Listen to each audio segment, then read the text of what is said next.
Hay cosas que parece que sí le corresponden a Jesús, hay otras que no. Y sin embargo, toda petición que se le hace es una ocasión para enseñar y es una ocasión para formar el corazón de sus discípulos. Esa tarea de mediar para que se repartan herencias no le corresponde a Jesús. Eso es un asunto jurídico y en la época había autoridades que tenían esa misión precisamente. Sin embargo, en la petición que le hacen a Jesús y en la respuesta que Jesús va a dar, hay una constatación. La injusticia que los seres humanos cometemos porque unas personas se quedan con lo que les corresponde a los otros. En este caso se trata de dos hermanos en una herencia. Y ahí sencillamente se pone de manifiesto esa realidad. Injusticia. Las personas que se quedan con lo que les corresponde a los otros, rompiendo inevitablemente la fraternidad. La fraternidad rota por las peleas que se originan por las injusticias. Los que acumulan algo para ellos cuando les pertenece a otros. Jesús no entra a dirimir el problema porque no le corresponde, pero sin embargo forma a su comunidad y da un mensaje a la humanidad. Jesús identifica, Jesús diagnostica la raíz de una terrible enfermedad que divide a los seres humanos. Y que en lugar de hacer que nos tratemos como hermanos, nos tratamos precisamente como enemigos. La codicia, la avaricia, raíz de muchos males. No solamente el deseo de tener, sino el deseo de tener más y más y más. Y si es el caso para tener más y más, quedarme con lo que les corresponde a los otros, no importa. Y ante ese deseo de codicia, tener más, un acumulador, incluso siendo injustos, raíz de muchísimos males. Detrás de la codicia está la ceguera que desconoce realmente a quién le pertenecen todos los bienes. Y uno de los salmos dirá de una manera muy hermosa: del Señor es la tierra y cuanto en ella se contiene. Y sentimos entonces que el paso nuestro por el mundo no es un paso de poseedores, sino un paso de administradores. En realidad todo le pertenece a Él. Todo lo hemos recibido como un don suyo y la tierra misma fue confiada al cuidado de todos para todos. Solo el Señor puede dejar herencias, nadie más. Como por otra parte, la pregunta que le hacen a Jesús, que no le corresponde resolverla, da ocasión también para hacer una fuerte advertencia sobre la acumulación de bienes. Codicia en los seres humanos. Y puede ser codicioso el multimillonario, como puede ser codiciosa la persona que tiene pocas cosas, pero que sencillamente anhela más y hace lo que sea para acumular. La situación del codicioso es una situación deshumanizante. Piensa que la vida suya depende de la abundancia de los bienes que posea. ¿En qué consiste vivir? En tener. ¿En qué consiste vivir? En aumentar. ¿En qué consiste vivir? En acumular. Es esa idea según la cual ser, es tener. Es decir, tú eres si tienes, tú vales si tienes, tú puedes si tienes, tú mandas si tienes, tú creces en la vida si tienes. Si no tienes, no vales, si no tienes, no creces en la vida. Tener, ser, tener, poseer. El codicioso piensa la vida de esa manera. El codicioso reduce su acción a lo siguiente. La pregunta que hace el codicioso del Evangelio: ¿qué voy a hacer? ¿Cuál es la acción de una persona codiciosa, llena de avaricia? Centrar la atención en lo que tiene, vivir en función de sus pertenencias, multiplicar, acumular, almacenar. La persona que multiplica, la persona que acumula, almacena. Es una esclavitud total, sencillamente es cuidar lo que se tiene. Una esclavitud total porque sencillamente pendiente de esto. Pero es muy importante determinar el lenguaje de la persona codiciosa. No solamente su interés es ese, su afán vital es ese, no existe para otra cosa, sino el lenguaje es el lenguaje del solitario. Es una persona que habla sola, es una persona que habla de sí misma. Escuchamos la parábola del Evangelio. Permanentemente repite el pronombre yo, yo, yo. Y solamente el lenguaje se reduce a lo mío y lo mío. Desaparecen los demás del mundo del codicioso. Es el espejismo de tener muchos años asegurados por la seguridad que le da la posesión. Más o menos es un razonamiento con esta tontería. En la medida en que yo tenga más plata, viviré más años. Es decir, más o menos decir, los únicos que morirán son los pobres, porque tienen poco. Pero el que tiene mucho piensa que vivirá más o menos como si cada ganancia que tiene le asegurara un poco más de años de vida. Una tontería absoluta. Pero por otra parte, la vida dedicada y convertida en sola diversión. Descansar, comer, beber, darse buena vida, es la vida convertida en un disfrute permanente, sin ningún compromiso en la vida, sin ninguna tarea en la vida, y mucho menos sin una preocupación de servicio por otros. Una vida deshumanizada, no una vida en función de otras personas, sino una vida en función de cosas, de pertenencias, de talentos personales que uno sencillamente idolatra. Interesante en la parábola del Evangelio, las demás personas están totalmente ausentes.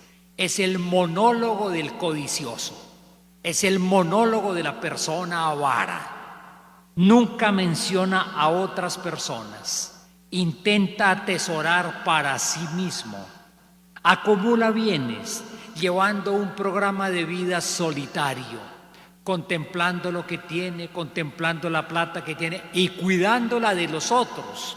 Precisamente si los otros aparecen es para cuidarme de ellos. Si los otros llegan a aparecer en el mundo del codicioso, es para aprovecharse de ellos y es para explotarlos, a ver cómo acumula más. La vida en medio sencillamente es la ceguera absoluta, que no es capaz de reconocer que vive con otros, pero no se interesa por otros. Las relaciones interpersonales quedan totalmente excluidas de su vida. Son menos importantes las personas que las cosas que se tienen. Olvida que los destinatarios de los bienes somos todos. Olvida que los demás se convierten también en destinatarios de la fortuna acumulada. Estrecha terriblemente su visión, solo se ve a sí mismo, solo piensa en sí mismo. Y si los otros aparecen, es para ver cómo nos aprovechamos. La tiranía del codicioso, el lenguaje egoísta del codicioso. Y hay dos realidades que vienen a romper ese diálogo interno único, el monólogo del codicioso. La interpelación de la voz del Señor. Jamás uno podrá silenciar la voz del Señor. Es posible que yo le dé la espalda a otras personas. Es posible incluso que yo endurezca mi corazón. Es posible incluso que yo viva una fe muy acomodada a mi deseo egoísta de acumular. Pero la voz del Señor jamás se podrá silenciar. Hay otra realidad que le rompe el monólogo al codicioso, la muerte. Alguna persona decía que parece que el deseo de acumular cosas es una manera de manifestar el miedo a la muerte. como si efectivamente nos vacunara contra la muerte el tener cosas. Insensato, necio, esta misma noche te van a pedir la vida, esta misma noche vas a morir. ¿Y qué va a pasar con todo lo que acumulaste? No es el Salmo el que leímos hoy, pero el Salmo 48 dice esto: los sabios mueren lo mismo que perecen ignorantes y necios, y legan sus riquezas a extraños. El sepulcro es su morada perpetua, su casa de edad en edad, aunque hayan sido famosos. El hombre rico e inconsciente no perdura en la opulencia, sino que perece como los animales. Frecuentemente a nosotros nos despierta mucho de una cantidad de sueños y la embriaguez del tener, normalmente la muerte nos despierta. El mañana no depende de tener o acumular. La muerte llega en cualquier momento y la muerte le llega al rico acumulador como también al pobre indigente. La muerte le llega al multimillonario que sigue acumulando, como también le llega a la persona que vive diariamente con el pan nuestro de cada día. Lo acumulado y lo acumulado que nunca fue compartido, tarde que temprano será repartido. Y ese es el eterno drama de las herencias. Tarde que temprano. Si no se compartió, después otros se pelearán por ellos. Es el mismo drama que se repite de generación en generación. Todos nosotros conocemos historias de familias despedazadas totalmente por una herencia. Miren desde dónde viene el asunto y quizá mucho antes viene. Es una realidad, parece, que está acompañando al corazón humano. Corazón humano que por codicia privilegia cosas sobre personas.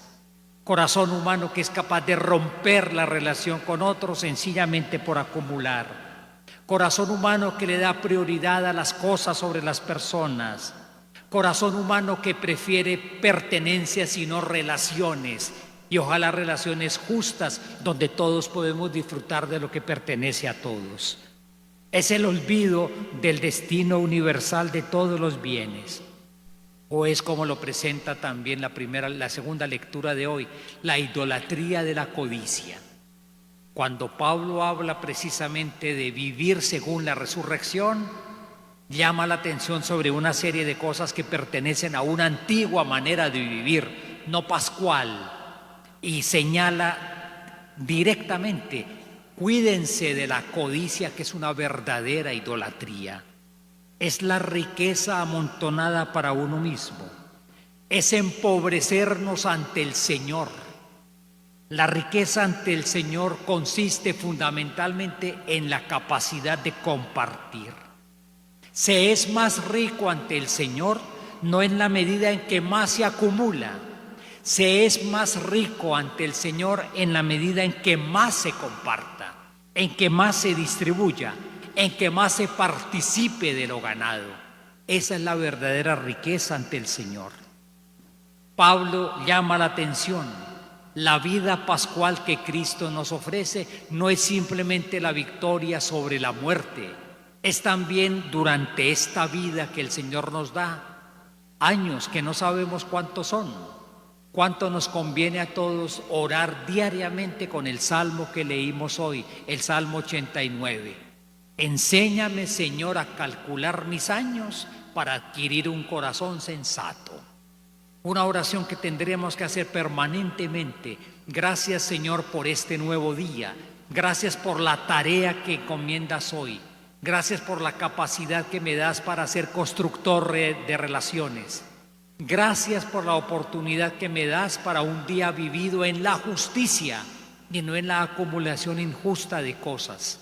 Y enséñame a calcular los años. No tengo ni idea cuántos viviré, pero si yo los pudiera calcular sería prudente, sensato y no persona necia. Resucitados con Cristo, somos invitados a buscar los bienes de allá arriba, es decir, una vida nueva inaugurada por el Señor, despojándonos de una condición vieja. Uno de los signos, la idolatría de la codicia. Uno de los signos de esa vieja condición que Cristo sepulta, la idolatría del corazón avariento, del corazón ambicioso. Superar ese espantoso monólogo egoísta y acaparador que crea barreras, que crea divisiones. Por eso Pablo lo dirá: ya no hay distinción entre judíos y no judíos, israelitas o paganos, bárbaros o extranjeros, esclavos o libres. Cristo instaura una realidad de fraternidad y nos aterriza en la pregunta que le hacen o en la petición que le hacen, y nos aterriza sobre uno de los dramas y las enfermedades más horribles que los seres humanos podemos tener: la codicia, donde todo absolutamente se rompe, donde la fraternidad se rompe, donde la vida se deshumaniza, y en lugar de construir el mundo en la fraternidad, nos volvemos sencillamente acumuladores de cosas. Permitir que Jesús oriente, que Jesús regule, que Jesús transforme incluso la manera como nosotros gestionamos los bienes que tenemos, los bienes económicos, los bienes espirituales, los bienes intelectuales, todas las riquezas que podemos tener nosotros, que se vuelven fundamentalmente dones para ser compartidos. Se es rico ante el Señor no porque uno tenga mucha plata y de vez en cuando haga una oracioncita y de vez en cuando una pequeña limosnita. La mayor riqueza ante el Señor se mide por la mayor capacidad de compartir. Enséñanos, Señor, a calcular nuestros años para que adquiramos un corazón sensato. Y parece que la sensatez del corazón tiene que ver con la libertad del corazón frente al deseo de tener y acumular, y la sensatez y la sabiduría del corazón tiene que ver con la capacidad de sembrar justicia y no apropiarnos de lo que les pertenece a otros, y la sabiduría del corazón tiene que ver, sin lugar a dudas, con la capacidad de compartir lo que se tiene para no ser esclavos jamás de las cosas que uno posee. Enséñanos, Señor, a calcular nuestros años para adquirir un corazón sabio, sensato y prudente. Oremos un momento en silencio. La terrible enfermedad de la codicia anda rondando, se manifiesta de múltiples formas, deshumaniza, nos vuelve solitarios, frecuentemente nos vuelve injustos.